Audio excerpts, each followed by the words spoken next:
Hi, this is Kyle Higgins, and you're listening to the Geeks Radio Network.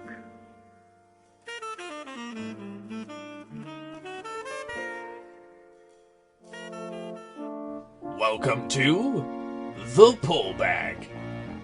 Join us as we dig out our latest comics and discuss them with a rotating panel of the GCRN crew. So sit back and enjoy this week's Pull Bag. Hello and welcome to The Pull Bag. This is episode 305. And episode 305, folks, was supposed to be the 5-year celebration episode, but sadly, life happens and things get in the way and everything in the world just disappears. I don't know. The joke's on us, I guess, because in a little while we're going to be doing Joker stuff, because apparently he's a white knight. But we are here today to talk about the Image Comics series entitled Hadrian's Wall, from Kyle Higgins, Alec Siegel, and Rod Reis, creators of Cowl and other things as well. Joining me is, well, I like to call him the Comic Revolt Dan because, movies and Movie Revolt on a comic show just doesn't make any sense. But he is now the new Comic Concierge here on the GCRN. Hello, sir. Hey. It's going. So yeah, Dan decided to give me some competition on the network with a comic podcast of his own. Ha ha ha. What is Comic Concierge all about for people that listen to the Pull Bag that haven't found it yet? So what was your vision in starting your own comic podcast? Yeah, and the reason I think I went with Movie Revolt in the sense of because it's a little bit different where I'm trying to just explore people's relationship with comics, especially those that are not fans of comics, and bring them on and recommend books to them based upon their interest in other means, whether it be movies, TV, regular books. And I recommend a book to them, and we discuss it and what they liked about it, what they didn't. And then also I do weekly recommend episodes where I go back through the actual week that was in comics, issue-wise, and talk about some of the most notable issues, usually just like a couple-minute brief reviews of those. And it's been going pretty well in the sense of some good interaction, and it's been kind of fun. Very cool. People that are not big comic book fans about comics. Yeah, absolutely. I listened to the Gotham Central episode with DJ Valentine because I have been trying to cover Gotham Central for the last 5 years. It's just never been the right time to, because how I usually do it is I'll cover like everything. We just finished most of, if not all of the current run of the Back to the Future stuff from IDW here in the Pull Bag. And I'm like, okay, Gotham Central. How am I going to get that done? It's the same thing. Like there's 2 Batman stories I've been trying to do for 5 years: Gotham Central and Nightfall, and nothing just falls into alignment to get them done. Whether it's recording it, whether it's reading it, whether it's whatever. But yeah, I mean, there's a lot of comics out there, so I can. Oh yeah, there is. As I said, we're here to talk about Image Comics series Hadrian's Wall. This is an 8-issue mini-series. As I said, written by Kyle Higgins. Story is done by Kyle Higgins and Alec Siegel. Art is done by Rod Reis. And we are doing this in trade. You guys might have remembered we did the first 2 issues, actually, back in March of last year. We did discuss the first 2 issues, but we're back and we're going to talk about the full-on trade. If you haven't read this, folks, when an astronaut on Hadrian's Wall is murdered, pill-poppin' detective Simon Moore is dispatched to investigate the ship's crew, including his own ex-wife. But if Simon's not careful, what he finds could make the interstellar Cold War go red hot. From the creative team behind the critically acclaimed series Cowl comes a gripping locked room murder mystery where the secrets of everyone involved are as dark as the space that surrounds them. I remember reading the first 2 issues. I don't ever remember going back, and I didn't I think I still have the first 4 single issues from Comixology, and then I eventually just bought the trade on there. But yeah, I don't think I ever read past the 2nd issue when it first came out, and it wasn't because I didn't want to. It was because so many other things came up. You and I didn't really get a chance, because originally the plan was we were going to do like 3 or 4 podcasts. Like issues 1 and 2 would be 1, 3 and 4, 5 and 6, 7 and 8. So it would have been a whole month-long series. That was my original plan, and we just never got around to doing it. So we're here now, yay! Yeah, I think there are some advantages talking to this as a whole rather than in pieces, because it is a book that is predicated on mystery, as you indicated. At the center of this is a murder mystery, and it has obviously a lot of ties to classic crime stories. You have the detective at the center of it, who has a shaky past and an addiction he's trying to get over. Yeah. Tons of love affairs, almost soap opera-esque in a way. So I was, kind of curious overall now that we read it completely. I know you liked the first 2 issues, if I remember correctly. Now that the overall piece is complete, did you enjoy it after everything was said and done? Absolutely. Why this wasn't on every single person's best of 2017 list is beyond me. This comic is so friggin' cool. I don't know if it's something I'll go back to and read every now and then, but after getting the whole picture and just learning everything about it and getting the whole story, I absolutely love this. I mean, I love almost anything Kyle does. Kyle, Alec, and Rod, like I said, did Cowl, and I loved Cowl. We'll actually be covering, finally, Cowl Volume 2 later this year, because we already covered Volume 1 a couple years ago. But it's one of those things where when those 3 guys get together and they have an idea, or Kyle has an idea that he takes to Alec, or vice versa, and they all work together, it's just it's a creative team that almost can do no wrong when it's the 3 of them. Yeah, I think they complement each other pretty well, and especially the sense of story here. Yep. And how it builds. It starts as this.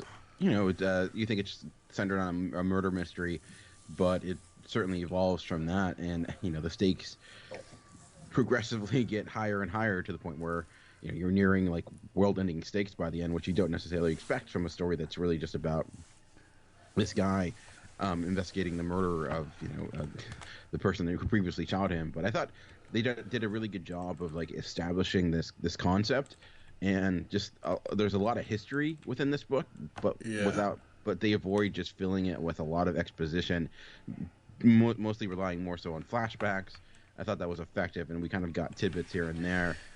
Rather than kind of overloading us with like world building, they kind of just fill it in when necessary.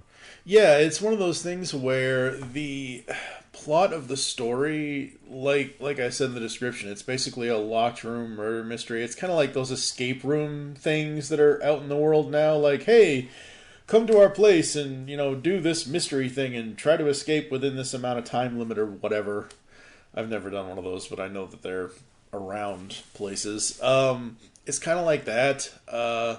And what I loved about it was part of the prelude or part of the intro text in the trade is, hey, in 1985, yada, yada, yada, yada, yada, the U.S. and the Soviet Union, of course, Cold War, all of that. They then basically flash forward 100 years. I'm like, 2085, that's not too far off from where we are now. No, it's certainly using the past as a reflection of the future. Yep. Was a big thing there. Yeah, absolutely. And Rod Reis's art is just all of his covers. I don't think there's a single cover for this series that I don't like. I mean, the man is just amazing. I will say, after reading this, and I know it's his style and all of that, half of the characters in here at various points remind me of the character designs that they used for the characters in Cowl. So I'm not necessarily taking points off for that. I know that's Rod Reis's style, but there are several people in here that I could point out that I could say look like another character from their previous work. Like Annabelle. She's got green hair, green lips, and whatever. She could essentially be the blonde female in Cowl, Raven, that was in there. It's not a bad thing, but it's just one of those things that after reading through this and getting the story, just looking back at the art, just kind of, it doesn't bug me, but I wonder if they did that intentionally. I'd hope not, but I don't know. Yeah, I'm not sure. I mean, I think you tend to see that sometimes with artists where some of their facial features of characters correspond to one another a little bit. But I do think one thing he is really good at, despite that, it is faces, and especially displaying emotion pretty well. This is a book that is.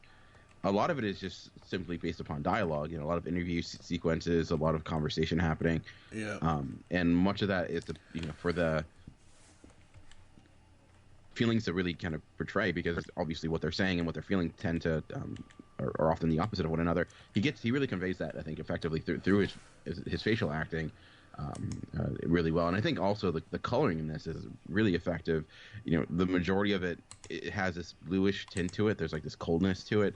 For the most part, there is in the first issue like one example of where it loses that, and there's this like brightness and warmness to it, and I think that like kind of carries throughout, where you see like that's the one time where he sees happiness, the main character Edward, and it's like this recurring photo that does peek up here and there. But I thought the use of color to drive mood was rather effective. Yeah, Rod and whoever has assisted, because I think he does his art and colors, like he does both. It's not like a Batman book where artist A is on the art and colorist A is on the color, kind of a thing. And it's such a wonderful palette. It's the same kind. It's not the same palette as the previous series, Cowl, which is completely a separate series, but it's one of those things where his art, I've never really, there were a couple of Marvel, Iron Man one-shots a few years ago where it was photorealistic art, or you take the Star Trek series at IDW, it's kind of like photorealistic art, and I'm not really a fan of that kind of stuff, and this is similar to that, but it's not true photorealism, but it's close enough and also far away enough of it that I just absolutely love it. And like you said, the color palette is just so interesting. Yeah, especially like I mentioned, you have that blue tint, but occasionally you do get some sharp oranges Reds and yellows to typically to examine or highlight specific sequences. You see that a lot with his pill bottle. It really stands out because it has that orange tint to it, and it just has that control overall. But the art was really strong, and you're right, Rod Reis does his colors and his overall art, and I think that's a big piece of it. Yep. So yeah, absolutely. In the first issue, I loved Kyle and Alec.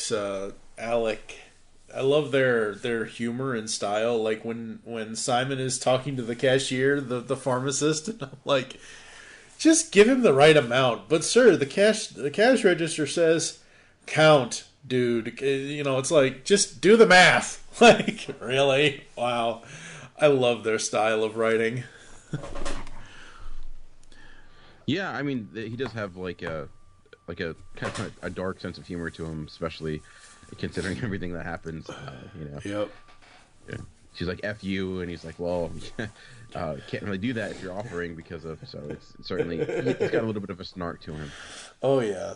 And that's a good thing. I mean, because not everybody can be, quippy Spider-Man or Peter Parker or anything like that. So, but yeah, having a dark sense of humor with the snark mixed in is really good for that character. As we go along, by the time we got to issue 2, because in issue 1, Marshall shows up. This character named Marshall shows up and says, "Hey, how would you like to make $100,000? Just go here, basically, put a pin on this accidental death thing and just earn your money and go." So he goes up to Hadrian's Wall, which is a survey ship in space, because part of this whole 2085 era is Earth and the colony Thetea? I could be saying that wrong. I don't know. They're not really friendly. Yeah. I mean, it's kind of a contrived plot to begin with. You think, in the sense of like, why would they get him to investigate the murder of the person who's now like dating his wife or married to his ex-wife? But as we learn out, there's certainly a reasoning for it, and the hope is that he would basically do a basic job and not investigate it further. Yep. Yeah, So. absolutely. Yeah, and it's one of those things where after issue 2, because I had not read past that beforehand, when we did the last one last year, and I hadn't even looked at the series again until like quite literally 5 hours ago as of this recording. I had no idea where this was going to go. Like, I remember the first 2 issues after rereading them. I still like the series. I still think the series has potential, but I wasn't sure where it was going to go.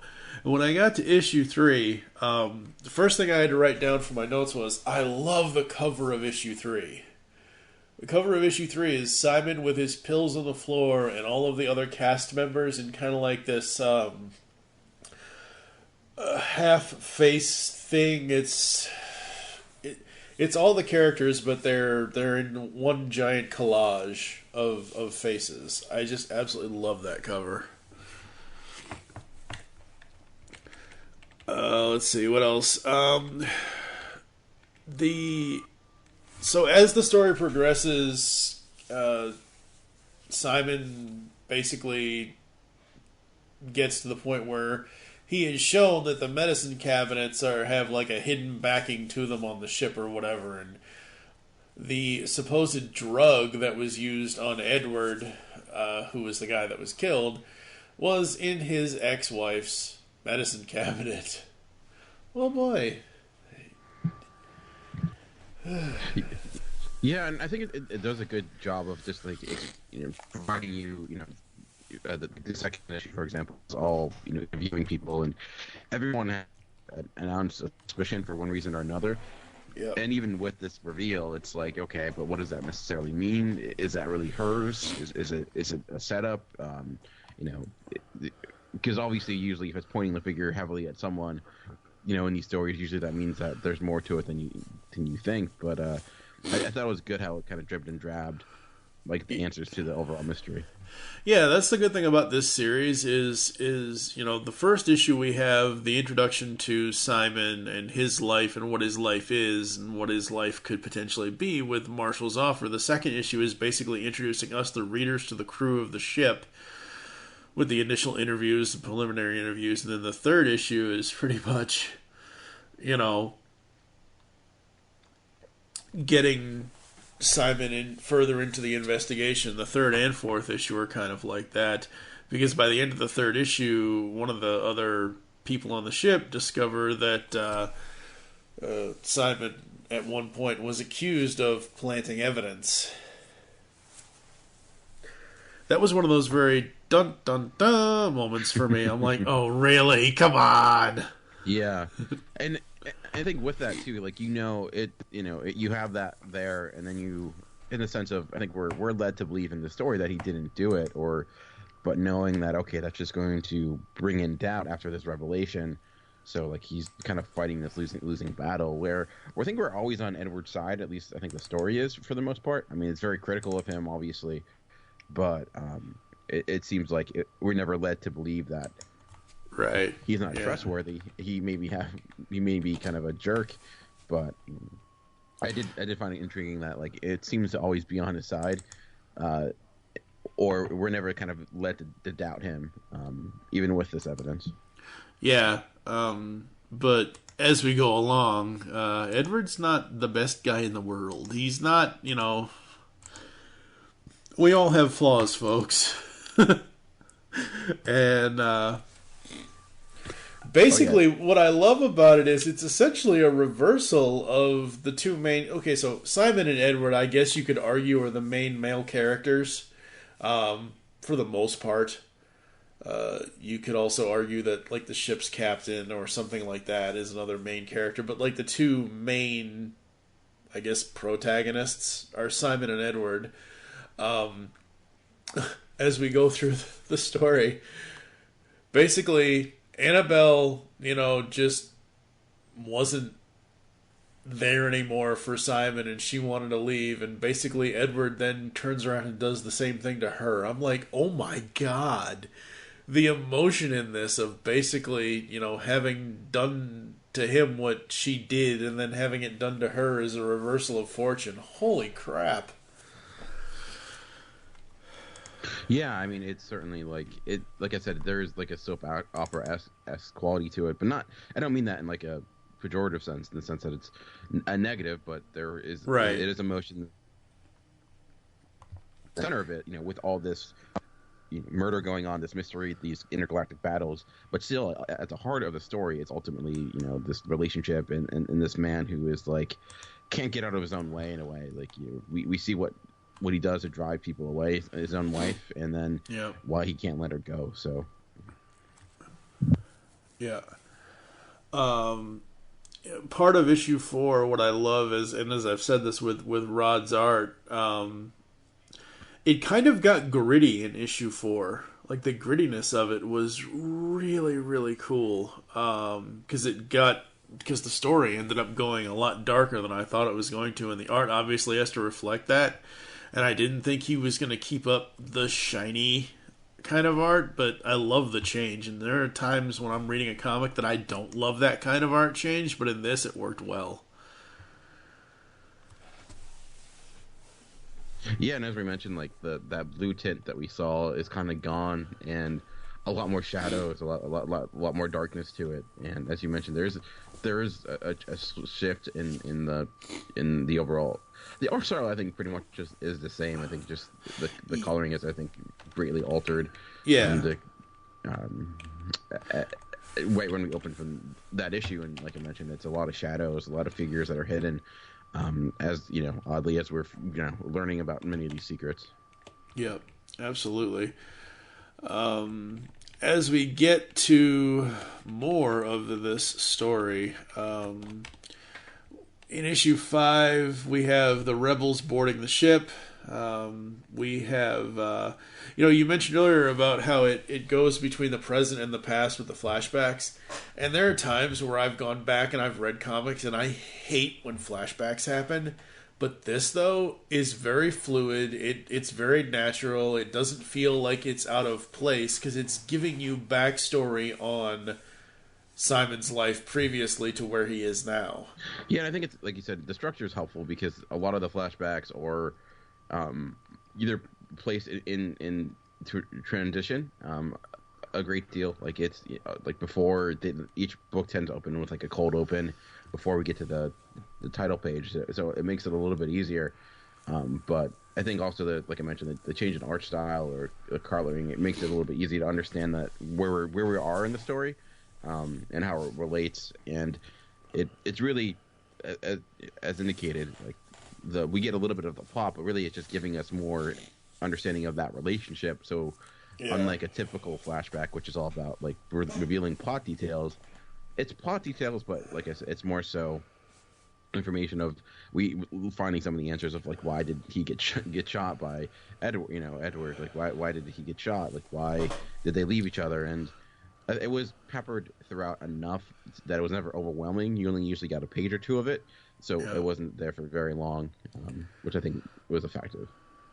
Yeah, because we find out why Edward shot him in issue 6 and how all that happened. And, Simon was at a low point at that point in the flashback. And Marshall, the talk that Marshall has with him, it just rings so true. Like, look, there's nothing you can do now. Let it go. There's nothing there. Even your mother's ring, there's nothing there that right now that it needs to be taken care of, so just let it go. And obviously Simon doesn't do that. He goes to the house because he assumes that they're off gallivanting somewhere or wherever they're off for the weekend, and they apparently weren't, or at least Edward wasn't. And Edward was there and whatever. The only thing, it's not so much a gripe, but I'm going to call it a gripe. Like, I get it, part of the story was Edward didn't know who it was, supposedly, but, like, why would you not have that confrontation between the two of them right there? Instead of having Edward shoot the guy, like, have that alpha male kind of thing. Maybe that's cliche. I don't know. But, like, supposedly these two men were best friends. And, you know, when Annabelle left Simon, she went to Edward. So it's kind of like that love triangle kind of thing. And you'd think that more so than shooting the other guy, you'd want, like, a fist fight or something. Yeah, I'm not sure. I mean, I think we never really get that showdown per se. I think Right. I don't think or we're given any doubt that he knew who he was shooting. I think it's pretty evident. And again, that goes with some of the facial acting. The realization was there, unless it's just simply through, you know, a different perspective. But I don't know. I think the sense of it is if they had that confrontation, it then removes that question of, you know, did he know, or at least in the sense of the story, because then he would be, you know, attempted murder, where that leaves enough suspicion of doubt where maybe he was just protecting his family or what have you. So I think that might be the reason. I mean, that is something we don't get, though, as you indicated, is like the you know, with Edward being gone, outside of his, like, you know, hallucination, is ever kind of a confrontation between the two, between what happened. Yeah. But what I'm saying is, like, that confrontation, like, I understand why that is, because they had already set up the fact that he was shot. And I get, like, the explanation of it, but my question is more so, I guess it would be more predictable that way, though. Like, why not really have a conversation with these two in the past, or, like I said, one of them hitting the other one or something, versus just basically almost shooting the guy to death? I don't know. It is what it is, and it's fine. I love the story. It's just something that I'm thinking of now that, why didn't they go this way instead of the way they actually went? How do you feel about... This is a note I wrote down that I wasn't too sure on, because by the time we get to issue 7, which is obviously the penultimate issue, they basically reveal everything. They basically give you, like, the whole end of the not end of the story, but the whole plot reveal of the mystery and who did what and who was doing this, and the whole Thetaean independence versus Earth, and we don't really get, like, the whole thing, why the Earth and colonies, like, that isn't really explored. So I'm wondering, which I don't think there will be another Hadrian's Wall series, but I'm wondering if they're going to eventually explore that more in a new series. I don't know, but, like, it just seemed too early to reveal the entire plot of why this is happening. Did you feel that way at all, or am I just messed up in the head? Well, I thought, you know, the purpose of the 7th issue is eventually we have to get to the point where the mystery is solved, right? And we kind of where we get on equal footing with all the characters, and then fallout happens. So I thought structurally it makes sense, because that then leaves open the door for the 8th issue. You know, once that mystery solves, then what does that mean? And, you know, the key, I think, the good entering mystery is then providing another question. And this question it becomes, by the end of the 7th issue, is like, okay, well, now that is all resolved, now what happens next? You know, can these people survive? I mean, there was, like I mentioned, the lack of exposition. There was a lot in that sequence where you get a lot of the back and forth.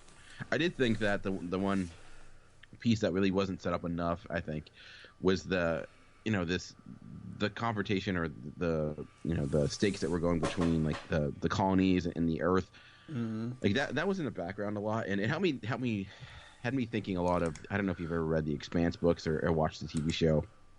It exists in similar type of premise where you have Earth and Mars and, like, other colonies, and they're kind of at war, or their confrontations with one another.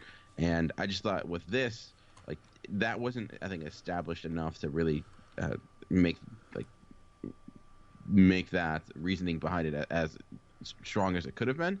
I mean, it was, like I mentioned, this was more focused on the relationship, which was fine. But by the time that reveal happens and you get all these new characters, it feels like, you know, the better story, or the story itself was more interested in the relationship between the people, where I was like, I didn't really know the politics of the outside world, or that wasn't nearly as well developed as some of the other pieces. Yeah, I have not read the Expanse books. Good old Nightbeat Ryan Merkley, who does the Transformers coverage with me here in the Pullbag, has been trying to get me to watch the show, and I want to watch the show eventually, but I've got too much going on. But yeah, I mean, I don't dislike that the mystery was solved in the 7th issue. I was just wondering at the time when I was reading it, I'm like, okay, the mystery is solved. The question now is what's going to happen, and then obviously during the 7th issue, it escalated quickly because Willow basically blew 2 of the crew members away, and all of that. And at the end of the issue, I'm like, okay, where the hell do we go from here? Other than the fact that the rebels, pirates, whatever you want to call them, imperial forces, whatever, other than the Thetaean rebels basically left them to die, like, okay then. Yeah, I will say, like, my biggest gripe, or the problem I had, was a little confusing to me, was the ending of the 7th issue and the beginning of the 8th issue, where, and going back and reading, I get what she's saying, but it ends in the note of, oh, you're gonna die a slow death like we did, and then we open up and they're like kind of been left behind. Yeah. And when that happened, I'm like, did I miss something? I was trying to figure out. Okay, it took a decent leap in time. So, I mean, that was, I think, purposeful, but I could see if, like, you're left wondering by the end of the 7th issue that the direction of where the story is going is not as clear, which is not necessarily a bad thing, but it does, like, make you wonder, okay, like, why we're here is now over, or is it? Like, I guess the other question is, when it comes to a story like this, we have some of the answers, but we don't know if they're actually true. Like, there's nothing, he said what he thinks was happening, but did that really happen? Is there going to be a reveal when we find out, oh no, it was actually Annabelle, she was the person the whole time? There's no hints to that, but that tends to happen when it comes to crime stories.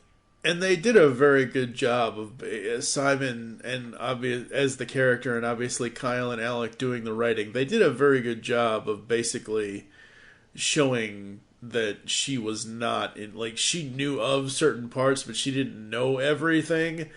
And, the fact that the rebels or whomever found the ore that was, could essentially blow up the planet, I'm like, oh, okay then. By the time they revealed that, I was like, wow, I feel like it's the year 2000, and I'm watching a Matt Damon, Drew Barrymore animated film called Titan AE already. And I'm not saying that is a bad thing at all. But yeah, I was like, okay, where are they going to go from here? They're stranded. They're this, they're that. And by the time we get to issue 8, again, what I have loved always about Kyle's writing, specifically him, because the only time I've read anything Alec Siegel has done is when he's been with Kyle and Rod. So, I want to read more, Alec. I do. So trust me, I'm going to work on that.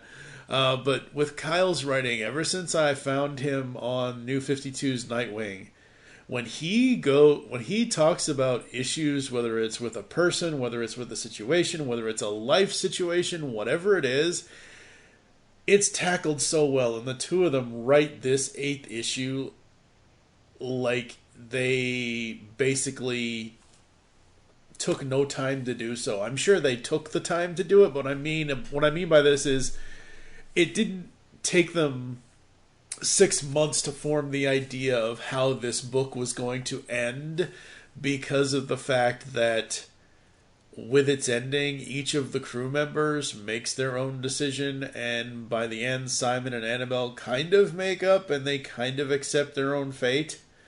And I'm like, oh, okay. When that happened, I was like, all right, so they're just going to die? Really? That's the end? Like, yeah, we started the series with Simon and in the way his life was, and now he gets this? Really?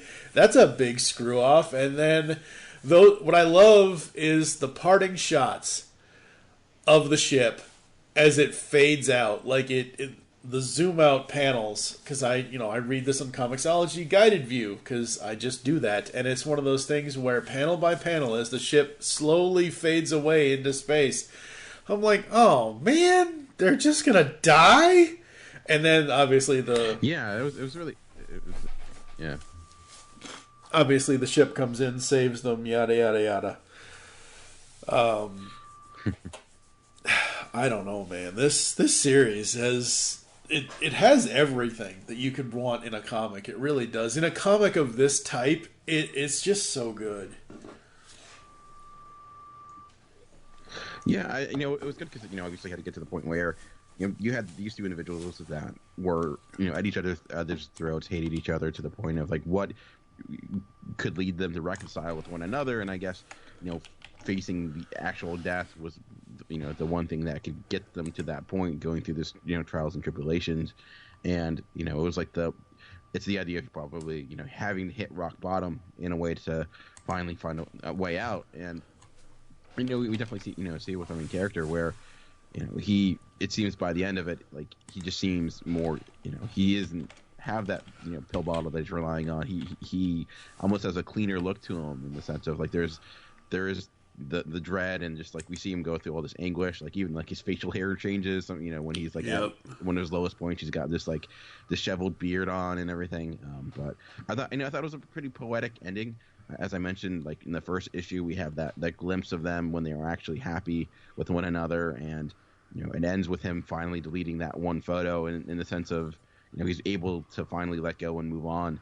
It took a lot, obviously, but I thought, like I said, that it finishes where it started, in the sense of it was ultimately just this personal journey that I thought was really well handled.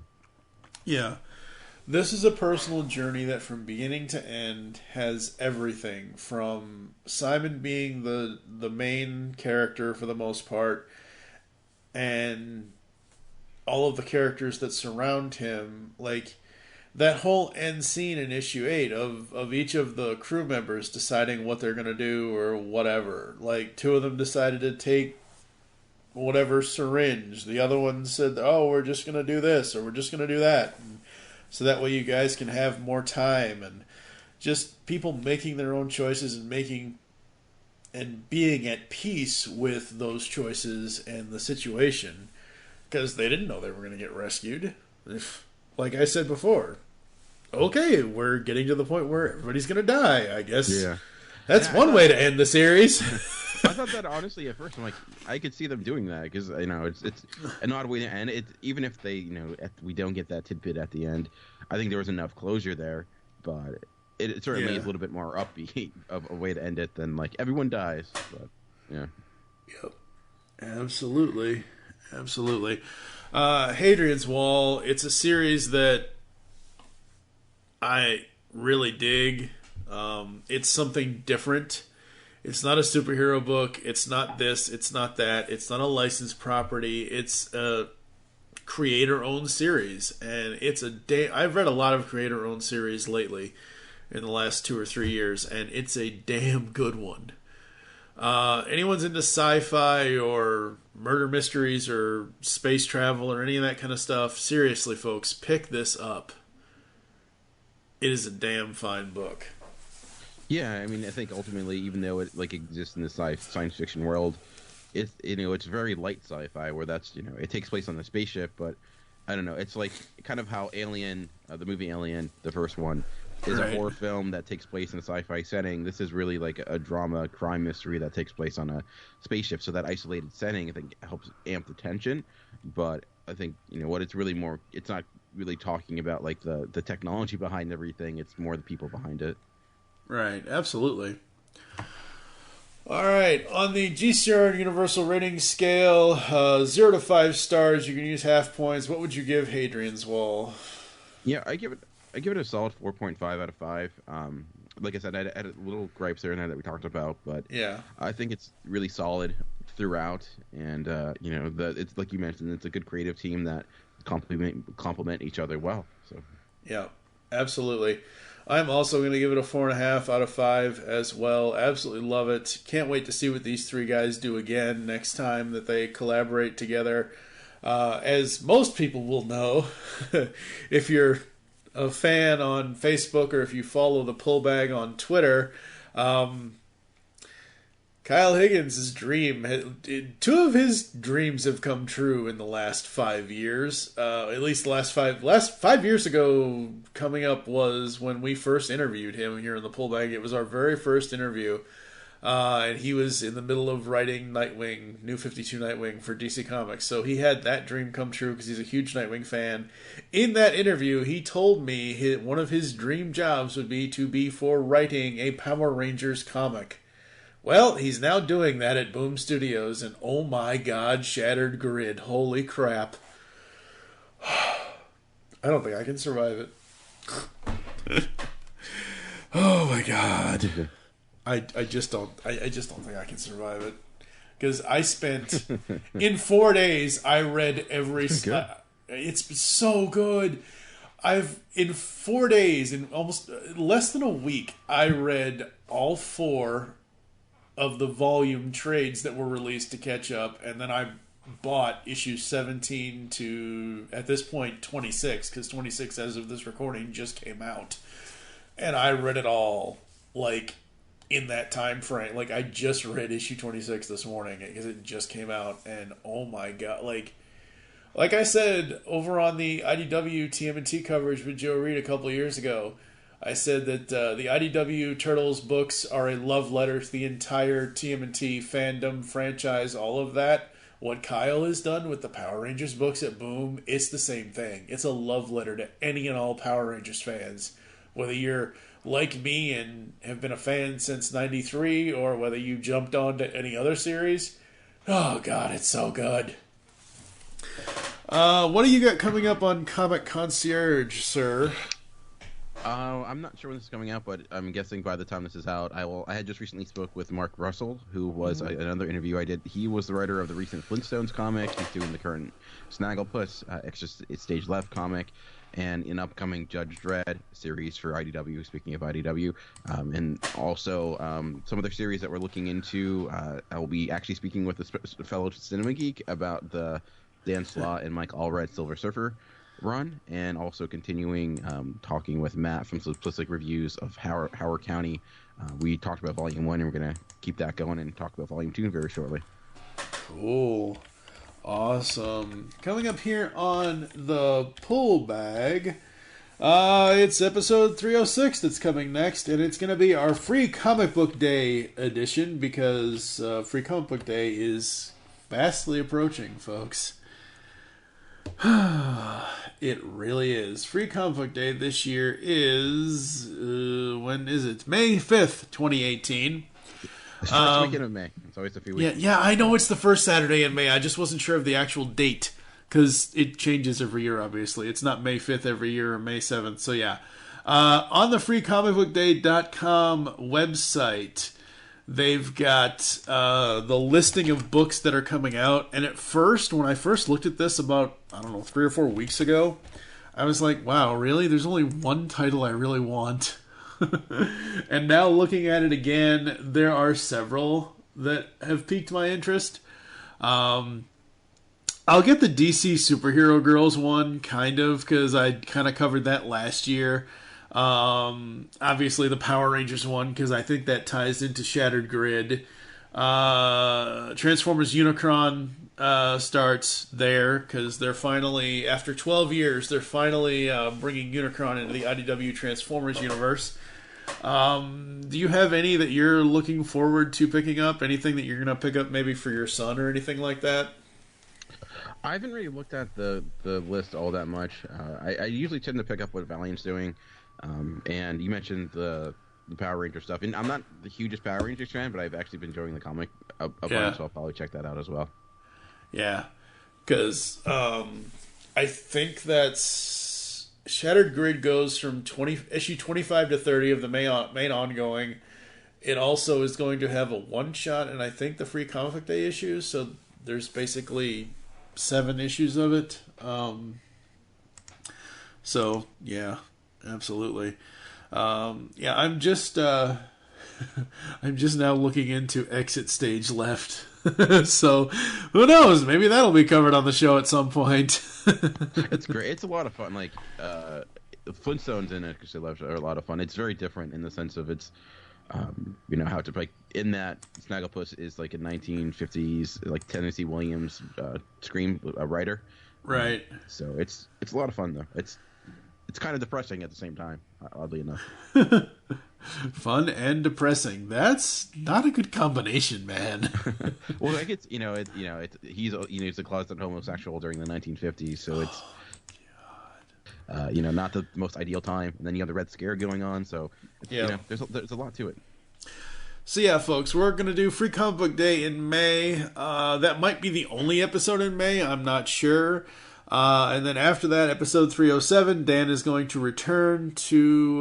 we're going to go back to Fairyland, folks, with Volume 3 of Scotty Young's I Hate Fairyland. Oh, well, fluff. Ugh. So it's been a while since we've done that. And then we've got something planned super special for you guys in June, so I will probably make an announcement about that at the end of the Free Comic Book Day episode. You can follow The Pullbag on Twitter. It is at The Pullbag. You can find us on Facebook. I believe it's facebook.com/ThePullbag. I could be wrong about that, but the links will be in the episode post. As always, follow at Geekcast Radio on Twitter. Go to the website, geekcastradio.com. What is your Twitter? Have you set up anything for Comic Concierge or anything that you want to pimp out for that? You can find me on Twitter at MovieRevolt. Comic Concierge is on Facebook and Instagram as well. Just search Comic Concierge. Cool. Make your great escape into comics, and we will catch you next time here inside The Pullbag for Free Comic Book Day 2018. See you soon, folks. You've just heard the latest episode of The Pullbag, the GCRN's comic review and discussion podcast. There are several ways to get in touch with us and leave feedback for the show. You can visit the website, geekcastradio.com, where you can comment on the episode and all of our different podcasts. You can rate our show on iTunes. Be sure to leave us feedback. Call the voicemail line, 502-526-5821. Please remember to tell us the show you are leaving the message for, and your name. Become a fan of us on Facebook by searching Geekcast Radio Network. Send us an email feedback at geekcastradio.com. Follow us on Twitter at Geekcast Radio. So until next time, make your great escape into comics and unleash the geek in you.